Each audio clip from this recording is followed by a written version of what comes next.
Dhe rregulli i fundit që do ta përmendim, edhe pse ka shumë, mirë po këto janë më kryesorët, rregulli i fundit që do ta përmendim është mos t'i bëj zullum atyre që i ka në punës. Ai i cili e ka marrë përgjegjësi një punë të caktuar dhe i ka disa punëtor në atë sipërmarrjen e vet, i ka disa në punës, atëherë nuk i lejohet që t'u bëj zullum.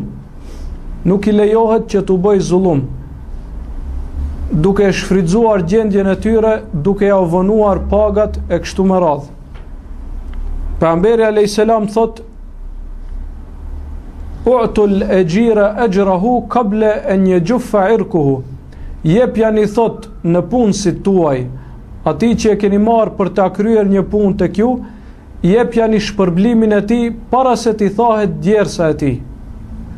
Në momentin që ai e kryen punën si duhet dhe përfundon atë me të cilën jeni marrur vesh, atëherë obligohesh që t'ja japësh shpërblimin atij. Dhe nuk të lejohet sheriatikisht që t'ja vonosh pagesën pa arsye dhe pa lejen e tij dhe pa pajtimin e tij.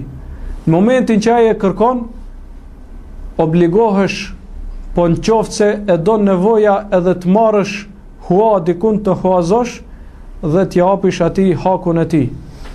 Pejgamberi alayhis salam po ashtu thot: Allahu i lartësuar ka thënë: 3 veta unë do t'jem hasmi atyre në ditën e gjykimit. Për 3 veta thot Allahu i lartësuar, unë do t'jem hasëm armik i atyre në ditën e gjykimit. Njëri prej këtyre 3-ve është dhe një njeri i cili e ka marrë një punëtor dhe ai punëtori ja ka kryer punën si duhet, mirë po ky nuk ja ka dhënë hakun si duhet. Ky është njëri prej 3 vetëve të cilët Allahu i lartësuar do t'i ketë armik në ditën e gjykimit, do t'jetë hasmi atyre në ditën e gjykimit. Pra nuk është çështje e lehtë, nuk është çështje e lehtë dhe ka përgjegjësi.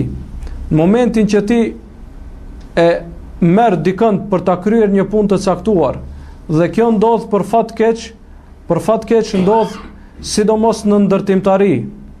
Sidomos në ndërtimtari nuk u jepet haku si duhet dhe s'ka njeri i cili punon këtë drejtim e të mos kenë njerëzit tek ai borxhe të mëdha.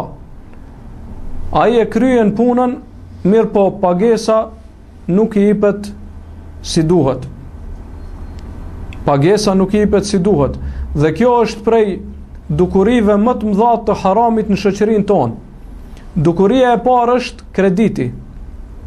Krediti apo marrja e borxhit apo dhënia e borxhit me kamat.